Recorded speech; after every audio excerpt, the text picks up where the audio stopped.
pleasure of taking our big idea from the Pythagorean theorem, from our applets and our videos, and let's get it more structured. So first thing I want to point out, the Pythagorean theorem works for all right triangles. 1 second. Sorry, wrong triangles, you're left out. All right? Wait, what? This is a dad joke, man. All right. Wait a minute. It works for all right triangles. And we're going to get some common language down, okay? Wait, let me write that. So I'm going to try to draw some really straight lines here. Okay. Mr. McKenzie, is there a way to step more over? Okay. So here is a right triangle. And I'm going to label my sides A, B, and C. Because we do have parts of a right triangle. We have our 90-degree angle, right? A and B, we call those legs. They're the legs of the right triangle. They create the right angle portion of the triangle. And they are the shortest two sides.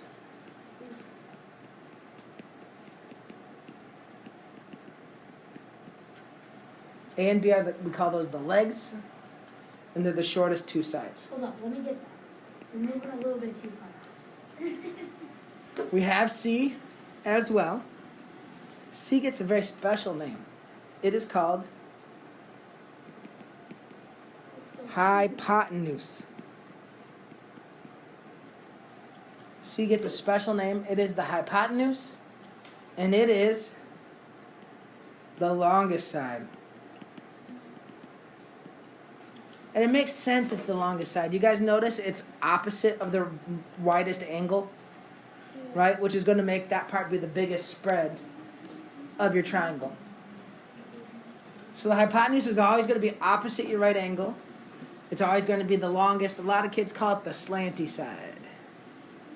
It's kind of, or like the diagonal. If you've ever played Madden, you know quick slants is a... We're going to use this information, and I'm going to copy and paste my triangle onto the next page. Okay? We're going to use that in our knowledge of, you guys remember... Wait, you just erased it. Yeah, I'm going to do something different.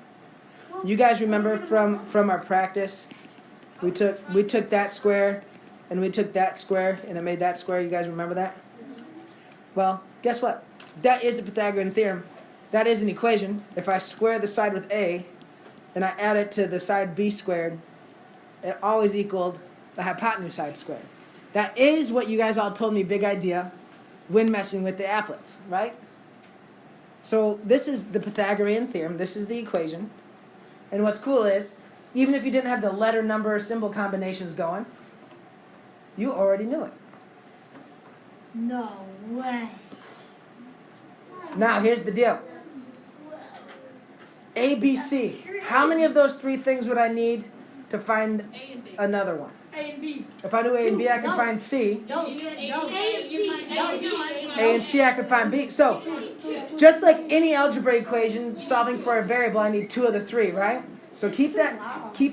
Keep that right in your mind, all right? So let's look at some examples here.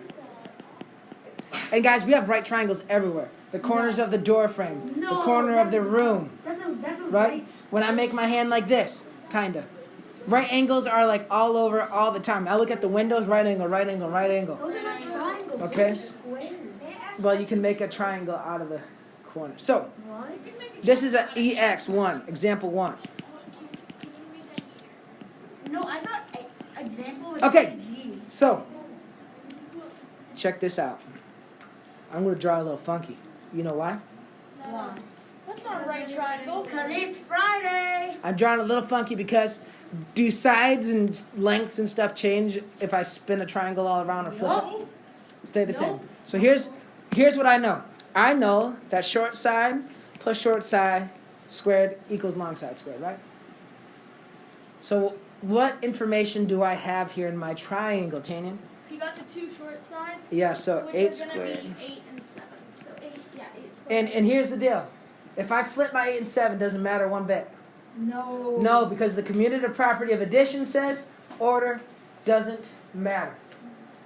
But like, that's just like me. So 8 and 7 doesn't You don't matter. mind. Now there's a couple ways you can go about solving for C here. My personal favorite way is to take the square root of this side and the square root of that side and just slapping that whole thing in the calculator. So in your calculator, your square root button is probably second, and then the same button as square. Depends on your calculator. That's relying on. And 64, I do 64 plus 49 in there just because I know the answer to the squares. So. And I get something close to 10.63. Now this would be an answer that's just close, because 8 squared plus 7 squared is actually 113. And if I wanted an exact answer, I would have to write it as the square root of 113, because square root of 113 is irrational. Got it. Wait, why did you do that? Thought Pythagoras might be listening. So if you needed an exact answer, square root of 113 is the exact answer, because that's going to be 10.63. Junk that goes on forever, doesn't make any sense. Okay?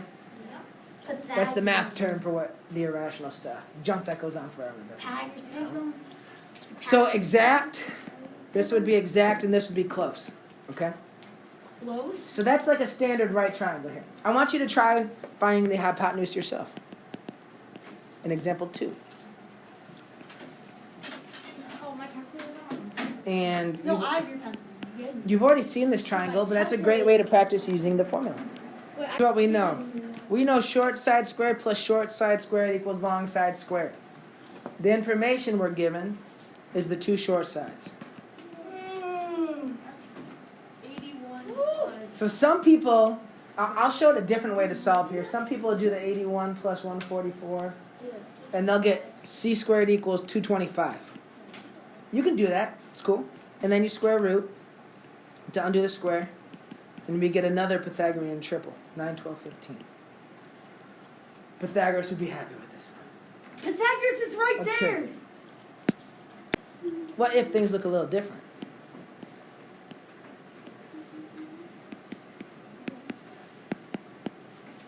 What's different here? Joseph. You have the hypotenuse. Hypotenuse. I have the hypotenuse, right? Yeah, and you have one short side, but you don't have the other one. Okay, so let's think about this. Do you think short side squared plus short side squared still equals long side squared? No. Oh, It's- yeah. that's still true. That is still true. So I'm going to take the information. What do I know? Joseph tells me I know the hypotenuse and I know a leg. So I'm going to say leg squared plus leg squared equals hypotenuse squared. Now, so this problem looks different. But did I do anything based on any other understanding? No. So, here I am. There's a couple ways to go about solving this equation, which is cool because math is creative. I'll show you the way, my personal way I like to go about this. Now, some people will square 15 and square 17. You can do that, but I like to go right here. I like to subtract 15 squared from both sides first. And 17 squared minus 15 squared, you can do that right in your calculator. That's 64. All right. And how do I undo squaring something? You, Square root. I take the square root, 8. which tells me x has to equal 8. Now the leg should be the shorter two sides. Does that hold true? Wait. Yeah, so that doesn't mean I'm right for sure. But if I got an answer that was more than 17, I would definitely know that I'm wrong. Right? Yeah, how is 64? 17 squared minus 15 squared is 64. You can just do that off the top of your head. No, it's not 2 squared. Right? 2 squared. Is that what you're thinking you were getting Yeah, I for? thought it would be No. Hold up. Oh, no. The order of operations would require you to square something before you subtract, correct? Yeah, so you did it, but you just didn't write it. So 17. No, I what did is it. 17 squared minus 15 squared is How did you 64. do that in your head? I didn't. I have a calculator right here. Oh. You cheated. But if that's going to catch you, here's what you can do. That's why math is communication. Here's what you can do. You can do 225 plus x squared equals 289 if you want. You can simplify those first and then do your Nah, subtraction. dude, this game's too complicated. It's no different. It's the same thing. It's the same thing. But This, guys, that does not make 2 squared because the order of operations would require you to square something before you Yeah, subtract. no, that's where That I got makes tripped up. sense. Anyway, this is the same thing. You can square them and then isolate the variable. That's why I said there's some different ways you could go about it. All right? In fact, I would maybe even square root here and square root there all at once. But a lot of us, if we rewrite the whole thing and take smaller steps, we make less mistakes. Cool, cool. Well, I need you guys to try one of these. Something similar. This is literally the same. So, I want you to tell me that missing side. The picture is short side squared plus short side squared is equal to long side squared. My 2 short sides are A and 12. Oh, did they do 20? Yeah, you'd be surprised how many times I see 20 squared plus 12 squared equals question mark. Also, can this side be longer than this side? No, so you should catch yourself if that happens. But to catch yourself, you'd have to understand what you're doing. Use your big ideas versus just task-oriented stuff, right? Yeah. All right, and then here, I don't care how you solve this. I like to do this. Minus 12 squared. I mean, you don't have to, but your calculator will do those order of operations, right? This is not 8 squared. This is 400 minus 144 for 256. Then squared is 16. So I'm going to square root both sides, and I get 60. Another Pythagorean triple. Let's go. Is it okay? Now, if I my side take 16. Is it shorter than my hypotenuse? Yeah. Good. No. That doesn't guarantee we're right, but it means wrong? it's not definitely wrong, kind of thing, right? James. How is 16 smaller than 12? So I just drew a triangle, right? You drew it. 16 is not smaller than It's 12. not It's scale. 4. Yeah, I just drew a triangle as a representation, right? This makes so much sense. So I'm going to now read you a children's story called "What's Your Angle, Pythagoras?"